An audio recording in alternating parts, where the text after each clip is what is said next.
अस्सलाम वालेकुम dear students. आज के लेक्चर में डिस्कस करेंगे water wave experiment to demonstrate wave motion. Dear students, इस टॉपिक में हम एक डिवाइस इस्तेमाल करने जा रहे हैं जिसे रिपल टैंक का नाम दिया जाता है। ये device water waves find out करने के लिए यूज़ की जाती है, जिससे हम वाटर वेव्स फाइंड आउट करेंगे। जैसा कि आपको नीचे नज़र आ रही हैं वाटर वेव्स।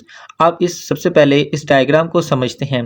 डियर स्टूडेंट्स, इस डायग्राम में आपके पास एक रेक्टेंगुलर ट्रे होती है, जैसा कि आपको फिगर में नज़र आ रही है।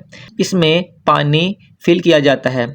याद रहे, ये जो पानी होता है ये ज़्यादा नहीं होता, ये बिल्कुल ही सेंटीमीटर्स या मिलीमीटर्स में होता है, इसलिए इसको शैलो ट्रे भी कहा जाता है।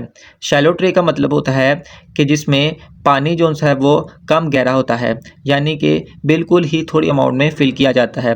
डियर स्टूडेंट्स, इसमें पानी फिल करने के बाद साथ में एक मोटर लगाई जाती है।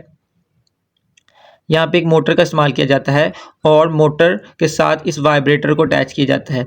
जैसे ही मोटर चलाई जाती है, ये वाइब्रेटर ऊपर नीचे वाइब्रेट करना शुरू कर देता है, जिससे पानी के अंदर वेव्स बनना शुरू हो जाती हैं। जैसा कि आपको नज़र आ रहा है, फिर ये वेव जो सी वो आहिस्ता आहिस्ता आगे की तरफ मूव करती हैं।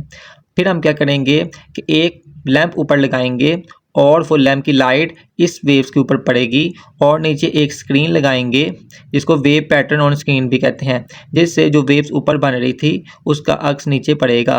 और फिर हम इस वेव्स के पैटर्न को निकालेंगे और इसकी फर्दर प्रॉपर्टीज़ को डिस्कस करते हैं। A simple and effective way to understand wave motion is through an experiment using a ripple tank। अगर हम आसान और इफेक्टिव वे देखें जिससे हम वाटर की वेव से वाटर के मोशन को समझना चाहें, तो हम रिपल टैंक इस्तेमाल करते हैं। इन दिस सेटअप, इस सेटअप में एक शैलो ट्रे होती है जिसमें पानी भरा जाता है टू अ यूनिफॉर्म डेप्थ।